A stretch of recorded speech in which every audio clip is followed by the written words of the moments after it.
Pierre-Marie Abadi, vous êtes l'auteur du livre Juré d'assises, témoignage d'une expérience citoyenne et humaine, paru dans la collection La justice au quotidien. Donc de quoi parle ce livre? Écoutez, ce livre a fondamentalement trois objectifs. Il a d'abord un objectif informatif, parce que je crois que on croit tout connaître des cours d'assises, et on croit tout connaître parce que les médias, les journaux, le cinéma, le théâtre ont utilisé l'image des assises en le surexploitant. Et en réalité, quand on se retrouve juré, on s'aperçoit qu'on ne connaît pas grand-chose. On ne connaît même pas la façon dont on a pu être sélectionné. Donc c'est tout d'abord apprendre ce qu'est la fonction de juré. Et ensuite, c'est un témoignage.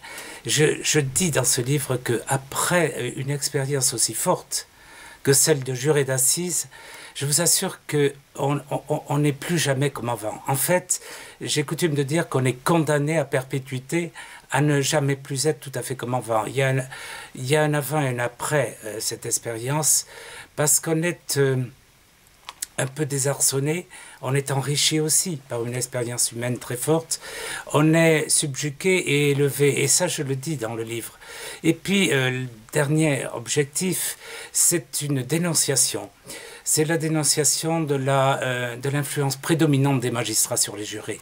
Et ça, c'est très important, c'est un peu le fil rouge du livre, où je dis qu'en fait, dans les différentes séquences du procès, que ce soit dans les débats où le président conduit et plutôt oriente les débats, dans des suspensions de séance où le président résume l'affaire et met sous influence les jurés, que ce soit dans la salle de délibération, les magistrats ont, dans le rapport de force qui existe avec les jurés, une place prédominante. Donc je le démontre dans ce livre avec le problème du secret des délibérés, que je respecte bien sûr, mais ce que je voudrais dire, c'est que les grands pénalistes que sont par exemple Dupond-Moretti ou Termine ont dénoncé cette influence prédominante des magistrats, mais ils en ont simplement la supposition, l'intuition. Moi, je le démontre sur le vécu, sur le terrain, par mon expérience. À qui s'adresse l'ouvrage? Alors, il s'adresse à tous les publics, parce que tous, autant que vous êtes des jurés potentiels. Vous pouvez connaître cette expérience très forte, formidable, et que je vous souhaite. Donc, il s'adresse à tous les publics. Il s'adresse peut-être aux magistrats, qui verront peut-être dans les différents points que je souligne combien leur influence est très forte et un petit peu bouscule la volonté du législateur, qui était d'avoir une justice populaire et qui est en fait une justice d'experts et de professionnels.